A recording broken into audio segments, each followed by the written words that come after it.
ఆదికాండము 13వ అధ్యాయము 4వ వచనం వరకు మనం చూసుకున్నాం. సో అబ్రహాము తన భార్య శారాయిను తిరిగి పొందిన తర్వాత ఆ ప్రదేశం విడిచిపెట్టి మళ్ళీ దక్షిణ దేశంలోకి వచ్చినప్పుడు దేవుడు అతన్ని బాగా వృద్ధి చేశాడు. ఒక కుమారుని విషయంలో తప్ప అన్ని విషయాల్లో కూడా దేవుడు అతన్ని ఆశీర్వదించాడు. అబ్రహాము తన ప్రయాణాన్ని కొనసాగిస్తున్నాడు. సో ఇదివరకు ఎక్కడైతే బలిపీఠాన్ని కట్టాడో దేవునికి, అక్కడికే వచ్చి మళ్ళీ ప్రార్థన చేశాడు అనే సంగతి మనం చూసుకున్నాం. అది ఏంటి ఎలాంటిది అని మనం ఆలోచన చేసాం. మళ్ళీ అబ్రహాము తన విశ్వాస ప్రయాణమును కొనసాగిస్తున్నాడు. అంటే అరణ్యంలో ప్రయాణం చేస్తున్నాడు, విశ్వాసముతోనే ప్రయాణం చేస్తున్నాడు, దేవుని యొక్క చిత్తమును బట్టి నడుచుకుంటున్నాడు. ఈ 5వ వచనానికి వచ్చేటప్పటికి ఇక్కడ ఒక అన్యూహ్యమైన సంగతి జరిగింది. అంటే అది ఏర్పడింది. మార్గ మధ్యలో ఎప్పుడు అపవాది ఏదో ఒకటి చేస్తూనే ఉంటాడు మన విశ్వాస ప్రయాణం. అది అనుకోని స్థలాల నుంచి కూడా వస్తూ ఉంటాం. మనం పర్లేదు అనుకుని ఉంటాం ఇది వరకు, అదే ఇప్పుడు మనకు కొంచెం ఆటంకం అవ్వచ్చు. వీటన్నిటినీ కూడా మనం ఊహించలేము. జీవితంలో మనం ఎదుర్కోవాలి అంటే ఈ విశ్వాస విషయంలో మనం దేవునికి నమ్మకస్తులమే ఉండాలి. కొన్ని నిర్ణయాలు దేవుడు తీసుకుంటూ ఉంటాడు, కొన్ని నిర్ణయాలు వాటిలంతా అవే జరుగుతుంటాయి. అంటే ఇప్పుడు దేవుడు సహించినది ఏదైనా ఉంటే దానికి సంబంధించిన పరిణామాలు ఏర్పడితే ఆ పరిణామాలు మనకి కష్టముగానో లేకపోతే అయిష్టంగానో ఉంటే వాటిలోంచి మనం నడవలసిన పరిస్థితి ఏర్పడుతుంది. మనం విశ్వాసం బట్టి నడవలసింది. దేవుడు అన్ని వైపులా అన్ని పక్షంలా పనిచేస్తూ దేవుడు ఎవరిని కాపాడాలో మనల్ని కాపాడుకుంటూ, కానీ మనుషులుగా మనం కొన్నిసార్లు, అంటే ఇక్కడ మనం ఎప్పుడు జ్ఞాపకొచ్చుకోవాల్సింది ఏంటంటే మనం 100% పర్ఫెక్ట్ కాదు. కొన్నిసార్లు మంచిగా చేస్తున్న నిర్ణయాలు, పర్వాలేదు అనుకున్న నిర్ణయాలు కొంత ఇబ్బంది కలిగిస్తాయి. వాటిని మళ్ళీ మనము సరి చేసుకుని వెళ్ళడం తప్ప వాటి విషయంలో మనం విశ్వాసాన్ని కోల్పోవాల్సిన అవసరం అయితే లేదు. అంటే దేవుని యందు నమ్మిక ఉంచిన వారుగా ఇప్పుడు అబ్రహాము ఇది వరకు శారాయి విషయంలో చేసిన పొరపాటు దేవుడు సరి చేయలేదు కాబట్టి ప్రతి విషయాన్ని సరి చేస్తాడు. దేవుడు మనం సంపూర్ణం అని పిలలేదు, మనల్ని సంపూర్ణంగా చేయటకు పిలిచాడు ఆయన.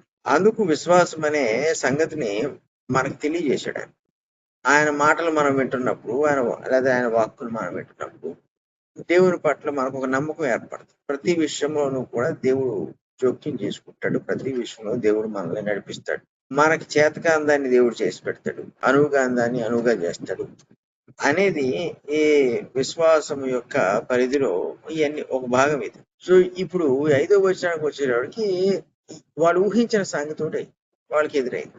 అదేంటో మనం చూస్తే ఈ లోతుతో అది ప్రారంభమైంది. అబ్రాహాముతో కూడా వెళ్ళిన లోతునకు 5వ వచనం అంటాడు, గొర్రెలు, గొడ్లు, గుడారములు ఉండేది గనుక వారు కలిసి నివసించుటకు ఆ ప్రదేశము చాలకపోయింది. ఎందుకనగా వారి ఆస్తి వారు కలిసి నివసించలేనంత విస్తారమై ఉండేది. ఇప్పుడు ఏమైపోయిందంటే ఆస్తి ఎక్కువడం కూడా సమస్య అంటే ఇదో రకమైన సమస్య. ఇక్కడ అబ్రహామును దేవుడు దీవించాడు. పైన చెప్పుకొచ్చాడు అబ్రహాము చాలా ధనవంతుడు అయ్యాడని, అతనికి వెండి బంగారాలు అతని యొద్ద ఉన్నాయనే సంగతి దేవుడు తెలియజేశాడు. ఈ లోతు గురించి ఏం మాట్లాడలేదు దేవుడు ఇక్కడ. జ్ఞాపకం ఉంచుకోండి, లోతు అబ్రహాము కూడా వస్తున్నాడు. అబ్రహాము ఆటంకపరచలేదు, కానీ దేవుడు పిలిచింది ఎవరిని? అబ్రహామును మాత్రమే, లోతుని పిలవలేదు. అలాగని లోతు నీతిమంతుడు కాదని కాదు. మనకి పేతురుపత్రికలో లోతు నీతిమంతుడు అని చెప్పబడింది. ఇప్పుడు ఒక ప్రత్యేకమైన కార్యము కొరకు అబ్రహాము దేవుని పిలిచాడు. మీరు ఒక కాలేజీలో పనిచేస్తున్నారు, లేకపోతే యూనివర్సిటీలో పనిచేస్తున్నారు, ఒక కంపెనీలో పనిచేస్తున్నారు, మీరు 100 మందితో పనిచేస్తారు. ఇప్పుడు మీ బాస్ మిమ్మల్ని పిలిచాడు అనుకోండి ఏదైనా పని అప్పు చెప్పడానికి, మిగతా 99 మందిని పిలవలేదు కాబట్టి వాళ్ళు వ్యర్థులేం కాదు, నిరుపయోగులు కాదు. అదే మీ పక్కన పిలిస్తే మీరు నిరుపయోగమని కాదు, ఆ పనికి అతను సూటబుల్ అనుకున్నాడు కాబట్టి అధికారి అతను పిలిచాడు అంతే. ఇంకొక పనికి ఇంకొకటి సూటబుల్ అనుకుంటే వాడిని పిలుస్తాడు. దేవుడు చాలా మందిని పిలుచుకుంటున్నాడు, కానీ అందరికీ ఒకటే పొజిషన్ ఇవ్వట్లేదు. శరీరంలో అవయవాలు ఎలాగైతే ఉన్నాయో సంఘంలో ప్రతి వానికి ఒక స్థితిని ఇచ్చాడు దేవుడు. కానీ పిలుచుకున్నప్పుడు అందరినీ పిలుచుకున్నాడు, పిలుపులో మటుకు మార్పు లేదు. ఇలాంటి పరిస్థితులు ఏర్పడుతూ ఉంటాయి. ఇప్పుడు అవయవాలు ఎన్నున్నప్పటికీ ఒక్కొక్క అవయవం ఒక్కొక్క పని, అందరికీ పిలుపు. సో పౌలు కూడా అంటాడు కొరింథీయులకు రాస్తాడు, అందరూ అపోస్తులు కాదు, అందరూ పరిచారకులు కాదు, లేదా అందరూ ప్రవక్తలు కాదు అన్నప్పుడు లోతుని ఇక్కడ తక్కువ చేయడం కాదు, లేదా లోతు నీతిమంతులు కాదని కాదు, కానీ పిలుపు అబ్రహాము పాత్ర అయినప్పుడు లోతు తనకు కూడా వచ్చాడు, వెంట వచ్చాడు. రావచ్చు. వస్తే సమస్య వస్తుందని ఇద్దరికి తెలుసా అంటే ఇద్దరికి తెలియదు. ఉదాహరణ తీసుకోండి, పౌలు, బర్నబాతో పాటు మార్కు అని యోహాను వీళ్ళందరూ కలిసి మొదటి ప్రయాణంలో వెళ్ళారు. కలిసి వెళ్ళినప్పుడు వాళ్ళకి సమస్య వస్తుందని తెలుసా అంటే వాళ్ళకి తెలియదు. సమస్య వస్తుందని ఎవరు తెలుసు? దేవుడు తెలుసు. ఈ మార్కు అనే యోహాను మధ్యలో వెనక్కి వెళ్ళిపోతాడు. దానివల్ల కొంత బలహీన పడతారు పౌలును, బర్నబా. రెండో ప్రయాణానికి మళ్ళీ బర్నబా మార్కు అనే యోహాన్ని తీసుకువెళ్ళాలని ఒత్తిడి చేస్తాడు. ఇంకా అప్పుడు పౌలు ఒప్పుకోడు. మొదటిసారి అలా చేశాడు కాబట్టి అతడు అపవిత్రుడనో పాపం చేసుడనో కాదు.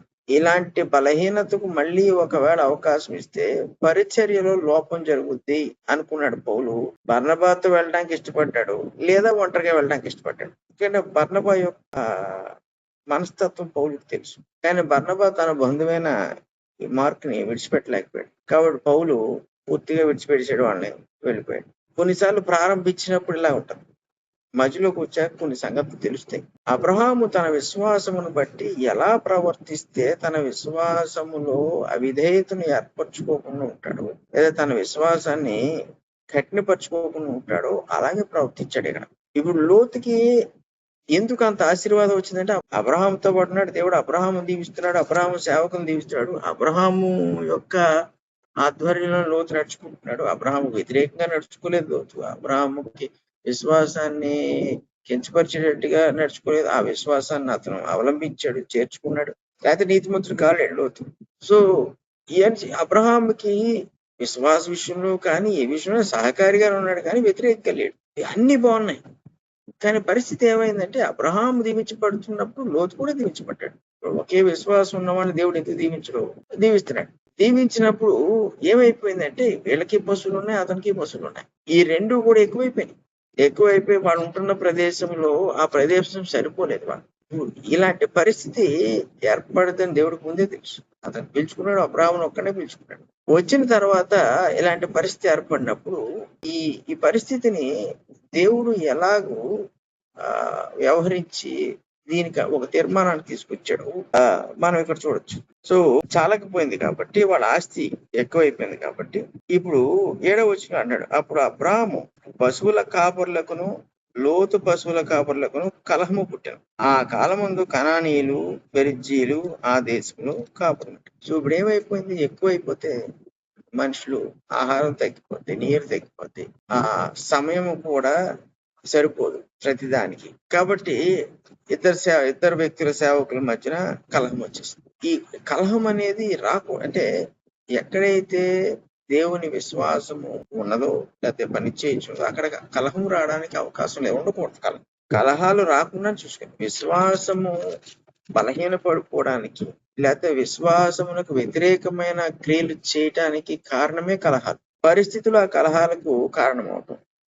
ఇప్పుడు అలాంటి పరిస్థితులు ఉన్నాయనుకోండి, అందుకే సాధ్యమైన వాళ్ళు అందరితో సమాధానంగా ఉండమంటాడు పౌలు రాస్తూ. తర్వాత ఈ కలహ ప్రియులకు దూరంగా ఉండమంటాడు వాక్యంలో. అంతేకాక ఈ కలహం పుట్టక ముందే దాని విషయంలో జాగ్రత్త పడి తప్పించేసుకోమంటాడు సొలొమోను. ఇప్పుడు ఎందుకు అంటే దేవుడు కోరుచున్న జీవితానికి ఇది ఆటంకం అయిపోతుంది. అంటే నరుని యొక్క మనస్తత్వం పనిచేయడం వల్ల అవుతుంది. ఇక్కడ దేవుని యొక్క నియమము లేదా దేవుని యొక్క ఆలోచనలోకి అక్కడ అవకాశం. సో ఈ కలహాలు జరుగుతున్నాయి, ఇది చూశాడు అబ్రాహాం. కాబట్టి ఏమన్నాడు అబ్రాహాం, ఏమన్నాడు 8వ వచనంలో, మనం బంధువులం గనక నాకు నీకు నా శత్రువుల కాపర్లకు, నా పశువుల కాపర్లకు నీ పశువుల కాపర్లకు కలహం ఉండకూడదు. ఇది విశ్వాస సంబంధమైన న్యాయం. ఇది మనిద్దరం బంధువులు కనుక మన ఇద్దరి మధ్య గొడవలు ఉండకూడదు. ఇద్దరు ప్రభువుని నమ్మిన వాడు. ఈ రోజు క్రైస్తవులుగా మనం ఉన్నాము అంటే అది మన కుటుంబం అయినా సంఘం అయినా కలహాలు ఉండకూడదు. ఎందుకంటే క్రీస్తుని బట్టి అందరం ఒక శరీరం ముందు ఉన్నవాళ్ళం. సో మనం రకరకాల ప్రాంతాల నుంచి వచ్చిన ప్రభు రక్తమును బట్టి ఒక బంధానికి చెందిన వాళ్ళం కాబట్టి దేవుని బట్టి ఒక బంధుత్వాన్ని కలిగిన వాళ్ళం. ఇదంతా విశ్వాసం వల్ల ఏర్పడిన బంధుత్వం. సో కలహములనే ఉండకూడదు. పౌలు కూడా అది కొరింథీయులకు రాస్తూ మొదటి పత్రికలో 6వ అధ్యాయం ఈ కలహాల గురించి మాట్లాడతారు. మీలో ఒకడు జ్ఞానం లేడా? ఈ కలహాల విషయంలో మీ మధ్య అవుతున్న గొడవల విషయం న్యాయం చెప్పడానికి మీరు అన్యుల దగ్గరికి వెళ్ళి న్యాయం సంపాదించుకోవాలా? ఇది మీకు సిగ్గుచేటంటాడు. ఎందుకు అంటే బయటికి వెళ్ళి న్యాయం తెచ్చుకోవటం అన్న దాని గురించి సిగ్గుచేయటన్నా, అసలు గొడవలు కలిగి ఉండడం అనేది సిగ్గుచేయటం. సంఘంలో సహోదరుల మధ్యనో, సేవకుడికి విశ్వాసుల మధ్యనో వాళ్ళకి ఈ కలహాలు ఉంటున్నాయి అనుకోండి, ఈ అతిశయాలు లేకపోతే అసూయలు ఇటువంటివి ఉంటున్నాయి అనుకోండి, ఆ సంఘం ముందుకు ఎందుకు వెళ్తుంది? ఒకవేళ ముందుకు వెళ్దాం అనుకున్నా ఇంకోటి వెనక్కి లాగేస్తాడు. వాతావరణం అంతా కూడా ఎదగనివ్వదు. విశ్వాసంలో దృష్టి అంతా ఎప్పుడు హాని చేసేవాడి మీద ఉంటుంది, వాడికి మన మీద ఉంటుంది. సో ఇది ఇబ్బందికరంగా మారింది.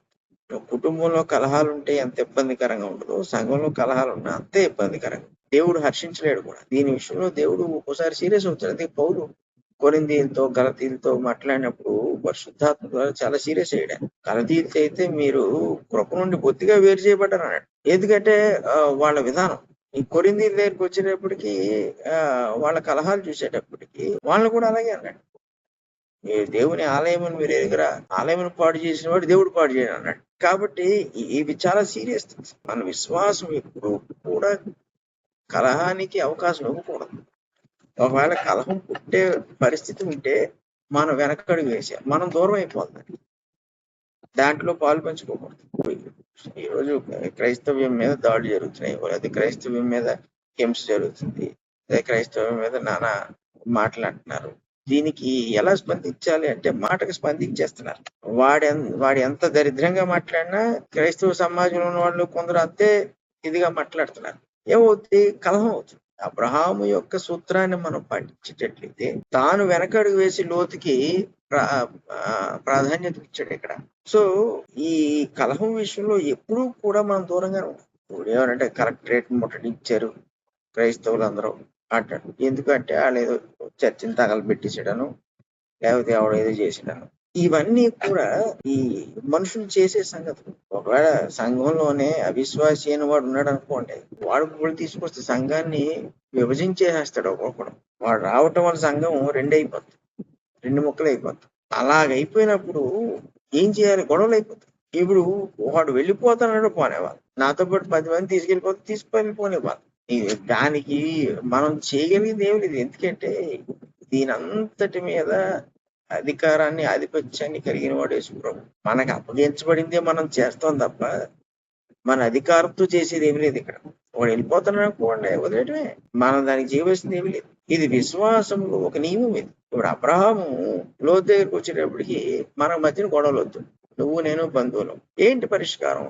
నీకు నాకు ప్లేస్ సరిపోవట్లేదు. నువ్వు లోతు అసలు వచ్చి ఉండకపోతే అది ఈ గొడవే ఉండేది కాదు. రావద్దని అబ్రహాము అనలేకపోయాడు, అతనికి తెలియదు భవిష్యత్తులో ఎటువంటి పరిస్థితి వస్తుందని. విశ్వాసములో దేవుడు మనల్ని పిలిచినప్పుడు మనకు నేర్చుకోవాల్సింది ఏంటంటే మనము ఒంటరిగానే ప్రయాణం చేయాలి. నీ పిలుపుకి ఇంకొకరిని ఎవరిని జోడించుకోకూడదు. నీకు 3 మంది ఫ్రెండ్స్ ఉండొచ్చు, బంధువులు ఉండొచ్చు, లేకపోతే కుటుంబీకులు ఉండొచ్చు, నీ భార్య నీ భర్త వాళ్ళు కూడా మంచి క్రైస్తవులు అయి ఉండొచ్చు, భక్తిపరులు అయి ఉండొచ్చు. ఈ పిలుపు విషయానికి వచ్చే సహకారం వేరు. కానీ పిలుపు విషయంలోకి వచ్చినప్పుడు పిలుపులోకి ఒకవేళ మనం చేర్చుకుంటే, ఎందుకంటే దేవుడు ప్రతి వాడిని పిలుస్తుంది. నిన్ను పిలిచి నన్ను వదిలేడు, దాన్ని పిలిచి ఇంకొకరిని వదిలేడు. నేను పిలిచాను కదా, మిగతా నువ్వే పిలుచుకో అంట దేవుడు. 12 మందిని నేనే పిలిచాను అన్నాడు. మీలో ప్రతి వారిని నేనే పిలిచాను, మీరు నన్ను ఎన్నుకోలేదు అన్నాడు. సో ఒక పేతుని పిలిచి నేను తీసుకొచ్చి అందరిని అనలేదు. సో దేవుడు ప్రతి వాడిని పిలుచుకుంటాడు. ఎందుకంటే ప్రతి వాడిని ఆయనే సృష్టించాడు, ప్రతి వారి ఆత్మకు ఆయనే బాధ్యుడు. ప్రతివాడు కూడా విశ్వాసం ఏర్పాటు చేసుకునే అవకాశం ఇచ్చేది ఆయనే. ఆ విశ్వాసాన్ని వద్దనుకున్న వాడి విషయంలో తీర్పు తీర్చేది ఆయనే. సో మనకి దేవుడు ఏ పిలుపు ఇచ్చాడో ఆ పిలుపు కట్టుబడి ఉండాలి. ఆ పిలుపుకి మనము ఇలా జోడించామనుకోండి, ఒకవేళ వాళ్ళు కూడా మంచి మనుషులు అవ్వచ్చు, నీతిమంతులు అవ్వచ్చు. మార్క్ అని యోహాను ఉన్నాడు, అతనే అబద్ధికుడు కాదు, ఆ పాపాత్ముడు కాదు, అతను క్రైస్తవుడే. కానీ పౌలంతటి విశ్వాసము అతనికి లేదంతే. సో ఈ లోతే వచ్చి ఉండకపోతే ఈ సమస్య ఉండేది కాదు. లోతును ఆపడానికి ఏ కారణం లేదు. దేవుడు కూడా రానిచ్చాడు. ఎందుకంటే దేవుడు కొన్ని జరగనిస్తాడు, కొన్ని ఖచ్చితంగా ఆపేస్తాడు. కొన్ని ఎందుకు జరగనిస్తాడంటే దాంట్లోంచి మనం నేర్చుకోవాల్సింది, పొందవలసింది చాలా ఉంటది. అందుకు కొన్ని జరగనిస్తాడు. ఆయన అనంత జ్ఞానంలో మనం వాటిని సెపరేట్ చేయలేం. అరే ఇది ఎందుకు జరిగిందిరా బాబు అని మనం 10 సంవత్సరాలు ముందుకు వెళ్ళిపోయిన తర్వాత వెనక్కి చూసి మనం అనుకున్నాం అనుకోండి, అది మన యొక్క అజ్ఞానం అంతే. దేవుని జ్ఞానంలో దానికి ఓ ప్రత్యేకత ఉంటుంది. ఇప్పుడు అబ్రహాము, అరే లోతు నాతో వచ్చి ఉండకపోతే బాను, వీడు అనవసరంగా రావడం వల్ల గొడవలైనవి, నిన్ను ఎవడు రమ్మన్నాడు, నేను రమ్మన్నానా, ఆయన నువ్వు నాతో ఎందుకు వచ్చావు, నువ్వు వెళ్ళిపో, ఇలా మాట్లాడలేదు అబ్రహాం. ఇది ఈ విశ్వాసానుభవంలో అతడికి దేవుడు జ్ఞానాన్ని కూడా ఇచ్చాడు, అనుభవాన్ని ఇచ్చాడు. ఇప్పుడు అబ్రహాం ఏమన్నాడు? కలహాలు వద్దు కాబట్టి ఈ దేశమంతయు నీ ఎదుటనున్నదిగా చూడండి. ఎంత ఓపెన్ మైండ్. ఎవడిస్తాడు ఫస్ట్ చాయిస్? చిన్నప్పుడు క్రికెట్ ఆడేటప్పుడు, అంటే మగాళ్ళకైతే అర్థమవుతుంది. క్రికెట్ ఆడేటప్పుడు ఏదో 2 టీమ్స్ ఒక 20 మంది ఉంటారు. కోరుకోవాలి ఒకళ్ళనొకళ్ళు. కోరుకోవాలంటే ఈ టాస్ అంటారు. కాయిన్ లేదనుకో, సరే ఎవరు కోరుకుంటారు ముందు? నేను కోరుకుంటాడు ఒకడు. ఆడు అనగానే ఇంక సరే మరి అది నువ్వు కోరుకోని వదిలేస్తాను. కానీ ఎవడైనా నువ్వు కోరుకోరా ముందు, తర్వాత నేను కోరుకుంటాను అంటాం. ఎందుకంటే ఎవడో బాగా ఆడేవాడు ఉంటాడు 20 మందిలో, వాడు వీడి పక్షాన ఉంటే వీడు గెలుస్తాడు అన్నది వీడి ఉద్దేశం. ఇప్పుడు అబ్రహాము నేను ఇటు వెళ్ళిపోతాను, నాకు ఇది నచ్చినాయి, నీకు నచ్చింది నువ్వు చేసుకోనలేదు. అబ్రహాము ధైర్యం చూడండి. లేని దాన్ని ఉన్నట్లుగా చేయగలవాడు దేవుడిని నమ్మినాడు అబ్రహాం. ఎందుకంటే నేను చూపించే ప్రదేశానికి నువ్వు రా అన్నప్పుడు ఆ ప్రదేశం ఏంటి అబ్రహాము తెలియదు. అతని దృష్టిలో అది లేదు, ఆ ప్రదేశం లేదు. కానీ దేవుని దృష్టిలో ఆ ప్రదేశం ఉంది. కాబట్టి నాకు కనబడింది కనబడేటట్లుగా చేయగలిగిన వాడు, నేను చూడలేనిది చూసేటట్లుగా చేయగలిగిన వాడు. ఇది అతని నమ్మకం. దేవుడు దానిని ఎప్పుడూ కూడా కించపరచలేదు ఆ నమ్మకాన్ని. సో అబ్రహాం ఏమన్నాడు వెంటనే లోతుతో, నీ ఎదుట అంతా ఉందిగా దేశం అంతటా, దయచేసి నన్ను విడిచి వేరుగా నుండుము. ఈ భాష కూడా అంత చక్కగా ఉంది.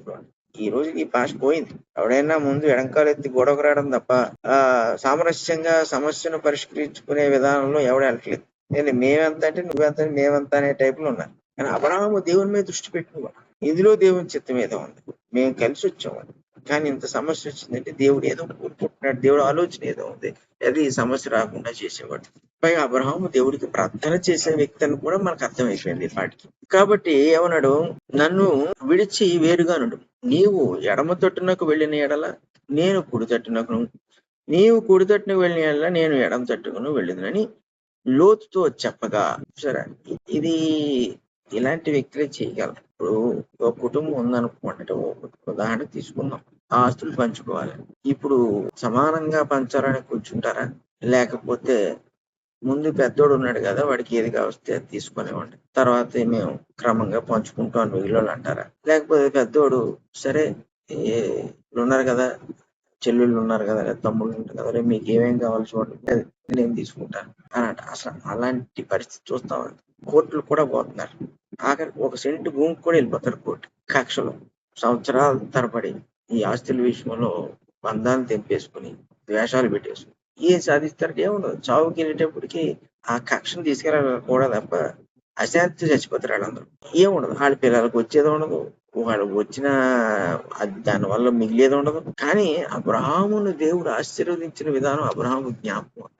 ఎందుకంటే మనకు ముందే చెప్పాడు దేవుడు, అబ్రహాము ధనవంతుడే, ఎండు బంగారం పుట్టినట్టే ఎండు దేవుడు సమకూర్చాడు. నాకు దేవుడు సమకూరుస్తున్నప్పుడు నేను ఈ విషయంలో ముందడిగేడు ఎందుకు? దీనికి ఒక కలహాన్ని తెచ్చుకోవడం ఎందుకు?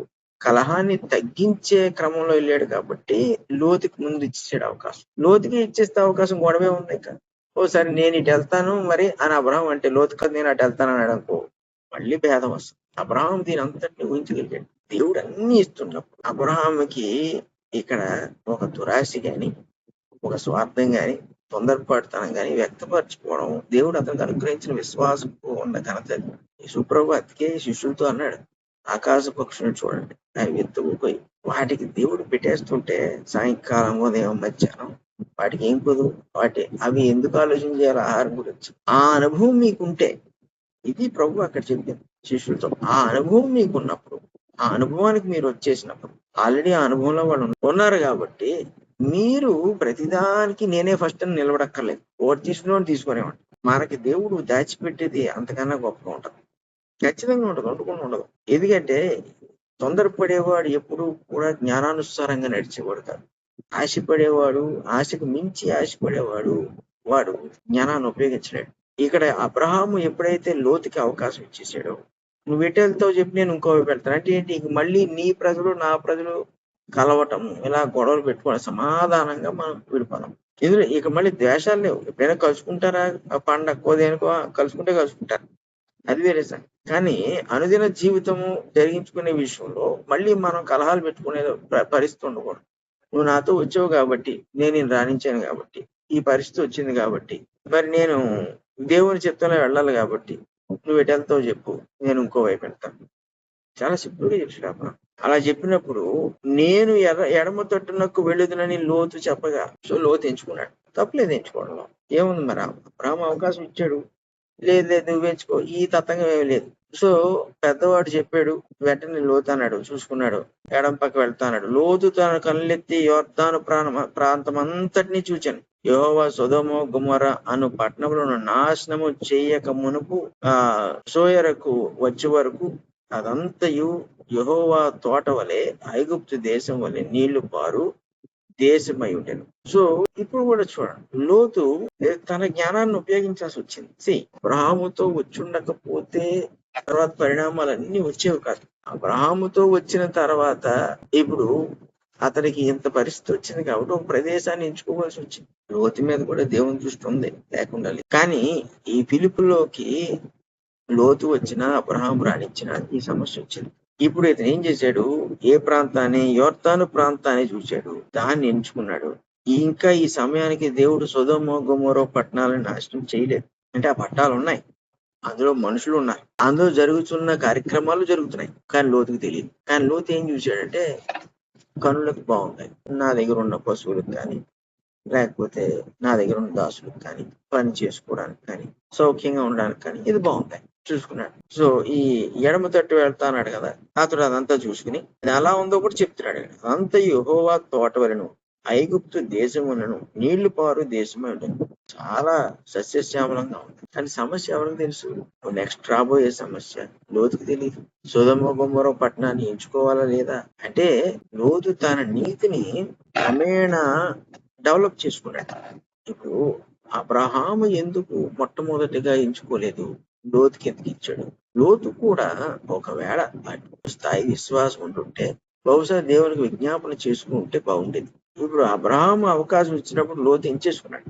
ఇది మోస్ట్లీ తెలియక జరిగిపోతాయి ఇలాంటి. అంటే ఆ విశ్వాసములు ఆ లోతు లేనప్పుడు, ఆలోచన లేనప్పుడు, మనకు అవకాశం ఉన్నా, ఇప్పుడు medical college, engineering college selection counselling జరిగినప్పుడు ఒక వ్యక్తికి వచ్చిన ర్యాంకును బట్టి వాడి దేశంలో ఎక్కడైనా సీట్ వస్తుంది వాడు. కానీ వాడు ఏది ఉత్తమమైన చోటు లేదా అన్ని పరిస్థితులు పరిశీలన చేసి ఇదే బాగుందనుకుని వెళ్తాడు. అలా వెళ్ళడానికి కారణము తన కనులకు, తన ఆలోచనలకు కుదిరిన దాన్ని బట్టి వెళ్తాడు తప్ప అది మంచిదా చెడ్డదా, భవిష్యత్తులో వాడికి అది నష్టం కలిగజేస్తుందా అని మటుకు ఆలోచన చేయడు. ఇదే నరుని జ్ఞానం. దైవ జ్ఞానం ఎలా ఉంటదంటే, ఆ ప్రదేశము చూడటానికి బాగున్నా ఇది దేవుని చిత్తమా కాదా అని దైవ జ్ఞానం కోరుతూ ఉంటాం. మీరు వివాహం చేసుకుంటున్నారు అనుకోండి, అమ్మాయి బాగుంది, అబ్బాయి బాగున్నాడు, ఉద్యోగం ఉంది, మంచి కుటుంబం నుంచి వచ్చింది, ఆస్తిపాస్తులు ఇవన్నీ చూస్తున్నారు, పొలం ఇవన్నీ చూస్తున్నారు, అన్ని సెట్ అయ్యి పెళ్లి చేస్తాం. క్రైస్తవులైనా చూసుకుంటాం, పెళ్లి చేస్తాం, పరిశుద్ధ వివాహం అయిపోతాం. ఆ తర్వాత ఎటువంటి పరిణామాలు వస్తాయన్నది ఎవడు ఊహించలేడు. వచ్చిన తర్వాత ఎందుకు వచ్చినీరా అనుకున్న ఒకరి మీద ఒకరు నిందలేసుకుంటారు తప్ప దానికి పరిష్కారం ఉండదు. దేవుని చిత్తానుసారమైన వివాహం అనేది అందుకే అవసరం. ఇప్పుడు అన్నిసార్లు అమ్మాయి అందంగా ఉండాల్సిన అవసరం లేదు, లేదా అంటే అన్నిసార్లు అబ్బాయి గొప్ప ఉద్యోగస్తులు అవ్వక్కర్లేదు. కానీ దేవుని చిత్తమందు ఆయన ఏర్పాటు చేసిన వాళ్ళని మనం సంపాదించుకోవడం, అది కూడా దైవ జ్ఞానంతో సంపాదించుకున్నప్పుడే జీవితంలో మనకి దేవుని యొక్క ఆశీర్వాదం ఉంటుంది. సమస్యలు వచ్చినా కూడా దేవుడు పరిష్కరిస్తాడు. ఇప్పుడు అబ్రహాము చూడండి, సమస్య వచ్చింది, ఎవరు పరిష్కరిస్తున్నారు? శారా విషయంలో వచ్చింది, దేవుడు పరిష్కరించాడు. ఇప్పుడు లోతు విషయంలో వచ్చింది, మళ్ళీ దేవుడే పరీక్షిస్తున్నాడు. ఆ విశ్వాస జ్ఞానాన్ని అతనికి ఇచ్చేసాడు దేవుడు. సో ఇక్కడ లోతు మటుకు కనులకు కనబడింది తీసుకున్నాడు. కనులకు అన్ని ఇప్పుడు మెరిసేవన్నీ బంగారం కాదంటారు. ఎందుకంటారు ఆ మాట? మెరుస్తుంది కదా అని కొనేస్తే అది రోల్డ్ గోల్డ్ అవ్వచ్చు, అప్పుడు అయిపోద్ది, మనం వెచ్చించిందంతా పోయినట్టే.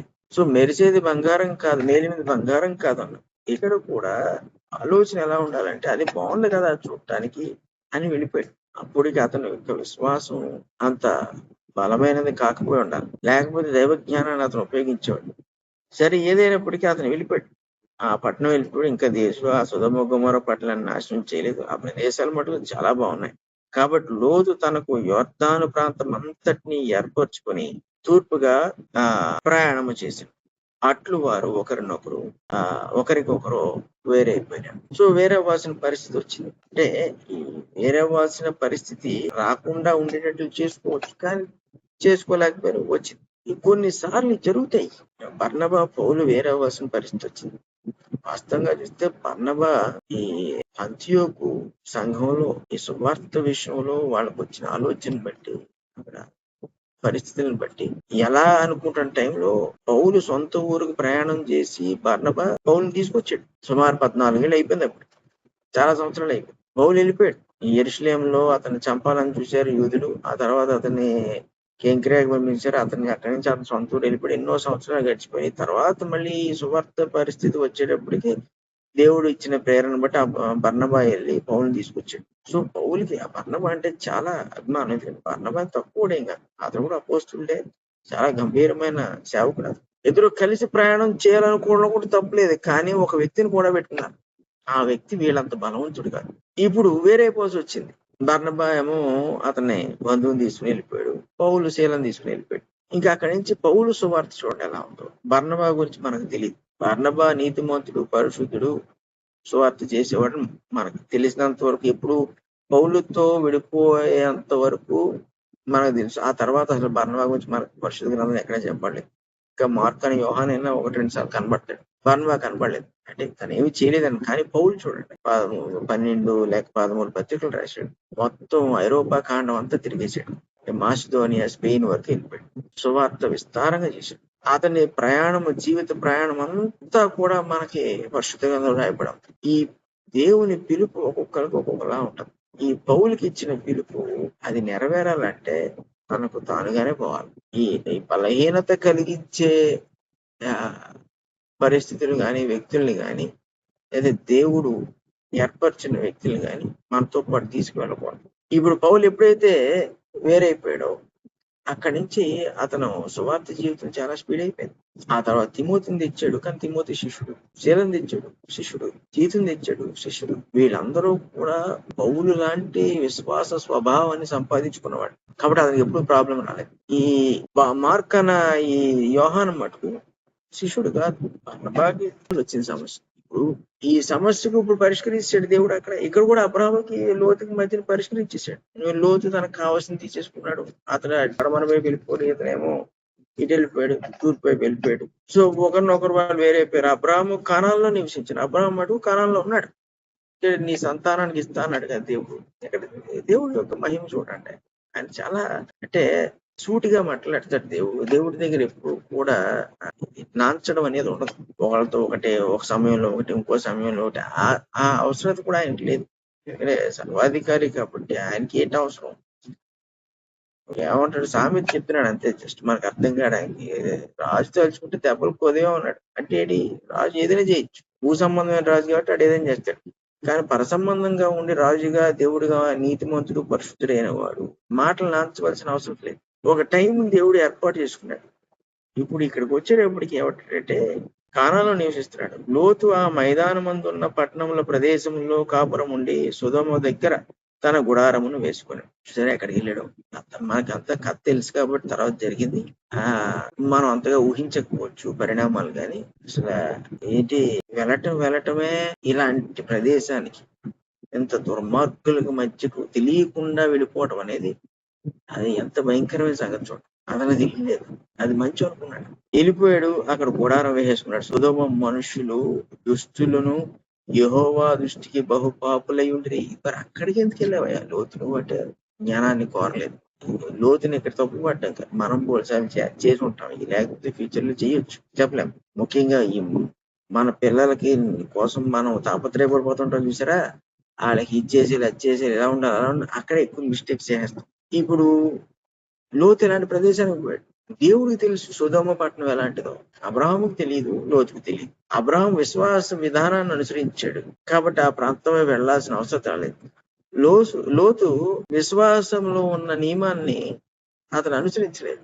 అనుసరించకపోవడం వల్ల కంటికి ఏది బాగుందో అది తీసుకున్నాడు. అది ఎక్కడ తీసుకొచ్చింది అతను అంటే ఈ దుష్టుల మధ్యకి, ఈ పాపుల మధ్యకి తీసుకొచ్చింది. అక్కడ వేసుకున్నాడు గుడారం. లోతు అబ్రాహాముని విడిచిపోయిన తర్వాత యెహోవా, ఇప్పుడు చూడండి మళ్ళీ దేవుడు అబ్రాహాం దగ్గరికి వచ్చాడు. ఇప్పుడు అబ్రాహాంతో పాటు లోతు దీవించబడ్డాడు కదా. ఎందుకు అబ్రాహాంతో పాటు ఉన్నాడు కాబట్టి. ఇప్పుడు దేవుడు కూడా ఒక సంగతి, ఒక పరిస్థితి కోసం వెయిట్ చేస్తున్నాడు. పౌలు బర్నబా విషయం జరిగిందేనే, ఇక్కడ అబ్రాహాం లోతు విషయం జరిగిందేనే. దేవుడు ఈ బర్నబా, మార్క్ అనే యోహాను, ఎందుకంటే బర్నబా, మార్క్ అనే యోహాను వదలడం, పౌలును విస్తారంగా సువార్తలో వాడుకోవాలంటే పౌలు ఏకాకి అయిపోవాలి. ఏకాకంటే ఒంటరుడు కాదు, కానీ ఒక్కడిగా ఉండాలి. ఆ తర్వాత నుంచి ఈ పౌలుకి తిరుగులేని స్వార్థ జీవితాన్ని ఇచ్చాడు. ఇక్కడ కూడా అబ్రాహాం దగ్గరికి వచ్చేటప్పటికి ఈ లోతు అబ్రాహాం విడిచిపోయిన తర్వాత యెహోవా ఇదిగో నీ కనులెత్తి నీ ఉన్న చోటు నుంచి ఉత్తరపు తట్టు, దక్షిణపు తట్టు, తూర్పు తట్టు, పడమర తట్టు చూడు. ఇప్పుడు లోతు ఒకవైపు పోయాడు, నాకు అది బాగుంది. కానీ దేవుడు అబ్రహాముని పిలిచి ఎవరన్నాడు చూడండి, నువ్వు నలుదిక్కులో చూడన్నాడు. నలుదిక్కులో చూడని ఏమంటున్నాడు, ఎందుకనగా నీవు చూచుచున్న ఈ దేశమంతటిని నీకును నీ సంతానమును సదాకాలం ఇచ్చేదను. ఎంత గొప్ప సంగతి చూడండి. దేవుడు ఈ వాగ్దానాన్ని ఈ సమయం కొరకు దాచి ఉంచాడు. కొన్నిసార్లు మన బలహీనతలోను మన ఇష్టములతోనూ మనం చేస్తున్నవి దేవుణ్ణి కొన్నిసార్లు వెయిట్ చేపిస్తాయి. ఆయన మన విషయంలో తీసుకోవాల్సిన నిర్ణయాలు ఏవైతే ఉంటాయో వాటి విషయంలో ఆయన ఆగాల్సి వస్తుంది. అవి మన జీవితంలో నుంచి లేదా మన ఆలోచనల నుంచి ఎప్పుడైతే వేరైపోయినాయో అప్పుడు దేవుడు తన పనిని ప్రారంభిస్తాడు. తను ఇవ్వాలనుకున్నది చేయాలనుకున్నది చేస్తాడు. ఇప్పుడు అబ్రహాముకి ఇదివరకు ఇచ్చాడు, ఆశీర్వదిస్తాను, కానీ ఆశీర్వాదాన్ని కంటికి చూపించాడు. ఇది లోతుకి చూపించలేదు. ఇది లోతు తన దగ్గర నుంచి వెళ్ళిపోయిన తర్వాత ఇది లోతుకి చెందదు. ఇంకా అదే లోతు ఇక్కడ ఉండుంటే దేవుడు ఇలా పలుకుంటే లోతు కూడా వీటితో పాటు ఉండేవాడు. కానీ దేవుడు అలా వెళ్ళలేదు. దేవుడు జ్ఞాని కాబట్టి లోతు వచ్చినా రానించి ఈ పరిస్థితి వస్తుందని తెలిసి లోతు అటు వెళ్ళిపోతాడని తెలిసిన తర్వాత దేవుడు అబ్రహాముని విశ్వాసులకు తండ్రిగా ఉంచాలనుకున్నాడు. కాబట్టి కేవలం ఒక కుటుంబానికి కాదు, నిన్ను బట్టి అనేక జనములు ఆశీర్వదింపబడతాయి, అనేక మంది ఆశీర్వదించారు అన్నప్పుడు దేవుడు చాలా దూరం చూశాడు. అందులో ఇన్ని లక్షల కోట్ల మంది ఉన్నారు. ఈ అబ్రహాంకి ఇచ్చిన ఆశీర్వాదాన్ని దేవుడు ఎలాగో బలపరిచాడంటే, లోతు వెళ్ళిపోయిన తర్వాత నువ్వు 4 వైపులా చూడు, ఇదంతా నీ సంతానానికి ఇస్తాను. ఈ అబ్రహాము కనులు ఎంత దూరం వెళ్ళి ఉంటాయో అంత దూరం ఎందుకంటే నేను నీతో ఉన్నాను అని చెప్తున్నాడు దేవుడు. అబ్రహాం నీకు చేసిన వాగ్దానాన్ని నేను నెరవేర్చేవాడిని, నీ ఆటంకములను తొలగించేవాడిని, నీ బలహీనతల్లో నేను ఉన్నాను, నువ్వు చేయలేని చోట నేను నీ కోసం చేస్తాను, నువ్వు ప్రయాసపడలేకపోతే నేను ఆ టైంలో నీకు సహాయం చేస్తాను, నీ విశ్వాసం అవసరమైతే దయచేస్తాను. ఈ అన్ని విషయాలు అబ్రహాంకి ఎంత బలమో చూడండి. ఇదంతా నీకు ఇస్తానంటే అబ్రహాంకి అర్థమేంటది, లోతు వెళ్ళాకే కదా చెప్పాడు దేవుడు ఇద్దాం అంటే లోతు వెళ్ళిపోవడమే మంచిది. అబ్రహాం తప్పు నిర్ణయం తీసుకోలేదు, దేవుడు కూడా సమర్థిస్తాడు. విశ్వాస సంబంధమైన నిర్ణయాలు తీసుకున్నప్పుడు దేవుడు మనం సమర్థిస్తాడు. అందులో మన పక్షంగా ఆయన పనిచేస్తూ వాటిని రుజువుగా మనకు చూపిస్తూ మనం తీసుకున్న నిర్ణయాలు తప్పు కాదని మనకు తెలియజేస్తాడు. ఈ విశ్వాసంలో ఎంత ఉంటదంటే, విశ్వాసంలో ఒక కర్త యేసుక్రీస్తు కాబట్టి ఆ విశ్వాసంలో ఉండి పనిచేసేవాడే ప్రభు, సర్వాధిపతి కాబట్టి అన్ని ఎరిగిన వాడు, అన్నిటికీ కారకుడు, అన్నిటినీ దయచేసేవాడు, సమస్తం మీద అధికారం కలిగిన వాడు ఇచ్చే విశ్వాసములో ఎంత సామర్థ్యం ఉంటది, ఎంత సత్తా ఉంటది, ఎంత విస్తీర్ణత ఉంటది అన్నది మనం ఊహించడానికి వీలు పడదు. మనం జీవించగలిగితే మనం పొందగలిగినంత పొందొచ్చు అందులోంచి. ఇక్కడ అబ్రహాము దాన్ని సంపాదించుకున్నాడు. సరే, ప్రార్థన చేసుకుందాం, మళ్ళీ రేపు కలుసుకుందాం. పరిశుద్ధులకు తండ్రి, ప్రేమ కలిగిన దేవా, మీకు స్తుతులు స్తోత్రాలు. నిత్యము మమ్మల్ని ఆదరించి కాపాడుచు, మాకు అనుదినము మిమ్మల్ని కూర్చిన జ్ఞానం ఆలోచన దయచేయచ్చు, అంతకంత బలపరుచున్నందుకు మీకు స్తుతులు స్తోత్రాలు. ప్రతి విషయంలోనూ మీకు నమ్మకంగా ఉండేందుకు సహాయం చేయండి. దాని నరులుగా మనుషులుగా మేము ఒకవేళ బలహీనమైన నిర్ణయాలు తీసుకున్నప్పటికీ వాటి విషయంలో మమ్మల్ని కనికరించి మరి నీ దాసుడైన అబ్రహామును మీరు ఎలాగైతే కాపాడుకు నడిపించుకున్నారు మమ్మల్ని ఆ రీతిగా కాపాడి నడిపించమని మీ కృపతో ఎల్లప్పుడూ మమ్మల్ని ఉంచమని ఏ పరిశుద్ధ నామమున నడుచున్నాం తండ్రి. ఆమేన్. అందరికీ వందనాలు.